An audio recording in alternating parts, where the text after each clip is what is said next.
excited about this opportunity to go to Eugene. We're excited about the challenge of playing the however you look at it, you know, the number 2 or 3 ranked, whatever, one of the top ranked teams in the country. It's a great challenge for us to go on the road for a second week in a row. You know, we are a young, developing team. We're in the infancy stages of what we want to be, and this is just a great opportunity for us to get better. So you couldn't write a better script for us, you know, coming off a really tough loss to Stanford and getting a chance to go up to Autzen and play against this group. It keeps you focused, that's for sure, and I saw it in the way we practiced today. So it should be great. Yeah, it's if you love to compete, which these guys do and our coaches do and I do, then these are the kind of games that your juices just get going for. So. Not all at once. Well, there's some tension in the ranks today. Let's talk about the O-line, okay? Let's talk about injuries, all right? Jordan James is getting closer. Not sure where he'll be. Got good reports back on Simon Goins, so we're hopeful that he'll be ready on Saturday.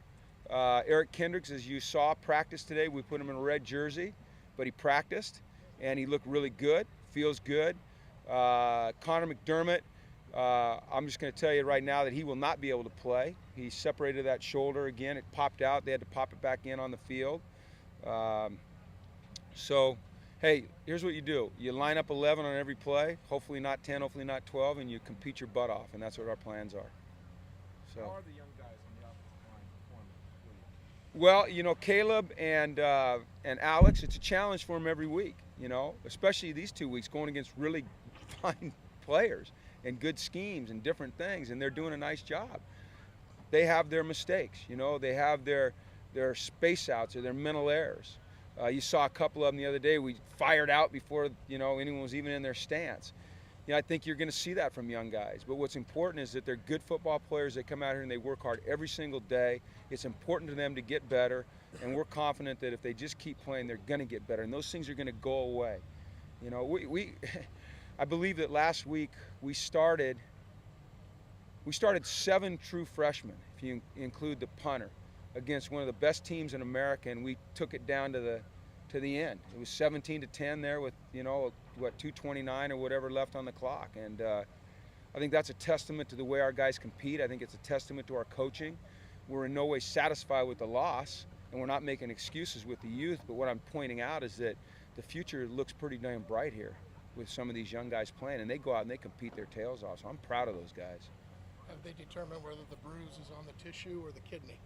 That would be a medical question that I am certainly not qualified to answer. You have doctors on staff? It's on the tissue. It's on the tissue. I can't tell you if it's the kidney tissue or just the back tissue, but it's on some tissue in there. He's going to be fine. He's going to be good. Is he going to play? Oh, yeah. I mean, he practiced. He did everything today except we kept him in the red just to limit the contact, but he was out here and he was rolling. And Eric Kendricks, it's going to take a lot to keep that guy down. I mean, he's a freaking great player. He's a tremendous competitor, heck of a leader. He's got, you know, he's got the spirit that you love on your team. How crucial is Simon Goins to that offensive line, just given that if you were to miss time, especially with Connor out, you might have to move X out and then you have to answer a question at left guard. Is he kind of that crucial piece that if he plays, you don't have to make all the switches? If he plays, at least we can have some consistency through the last few games, you know, since Utah when Torian went out. You know, it was tough on Saturday. 3 of our top 4 tackles were out, you know, so we were scrambling a little bit.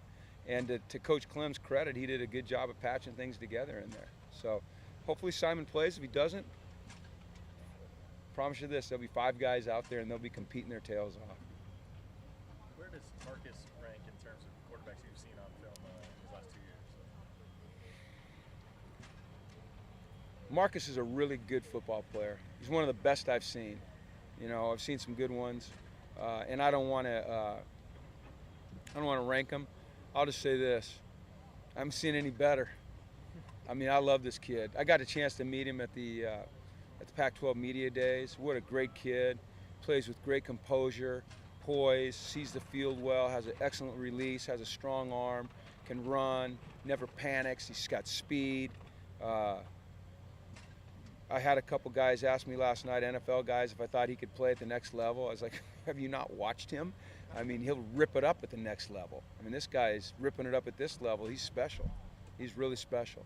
Got a lot of respect for him. Love to watch him play. I don't know how excited I am to watch him play Saturday night. So no ulterior motive telling the NFL guys that he could play in the NFL? I was hoping they could. There's some teams up there that could use a quarterback. If they could have a supplemental draft today, and someone would take him, that'd be awesome. What if they took Brett? That wouldn't be so awesome. It's hard to rattle him, you know, and you just watch his face, watch his facial expressions in a game. You know, when you're watching him on TV, he never looks rattled, never. You know, I think the important thing you do is you have some balance in your rush. You do an excellent job in coverage. You keep your shoulders square on defense. You tackle well. You understand that he's probably going to make some plays on you with his legs, and he's probably going to get out of trouble and throw it down the field a little bit, and you don't panic. You just regroup and you play the next play. I think that's what you got to do. I think you see teams sometimes panic. They get caught up in the emotion of the play, and then the next play turns into a negative, and I don't think you can do that. Past quarterbacks in that Oregon offense have kind of been written off as system guys, quote unquote. What makes him not a system guy in that? 6'3.5", a rocket arm, incredible intelligence, great poise, 4.4 speed, fearless attitude. He just can do it all. It wouldn't matter what system he was in, he'd be excelling. How much more difficult is it to stop him knowing a guy like D'Anthony Thomas is out there in the mix as well? They got weapons all over, man. It's they got weapons all over the field. I mean, it's just a challenge. You know, we got a defense that's got some speed on it, though. You know, so that gives us a fighting chance. And we're going to go out and we're going to compete. And we're going to compete. I don't know what the score is going to be. I don't know how it's going to end up, but I can tell you this: the UCLA Bruins will go compete their tails off on Saturday night. Last week's test was probably the most physical test for the defense. This week, is this definitely the biggest test of their speed, I guess? So far, yeah, so far. And I haven't looked at the teams we play in the future and where they are in terms of speed, but this team they got burners all over the place. So it's going to be great. I'm fired up about it. How do you prep your defensive backs for a game like this, especially mentally? Mentally? Well, you know, it's not just the thing about Oregon is I think that there's this misconception that they just sling it all over the yard. They run the football.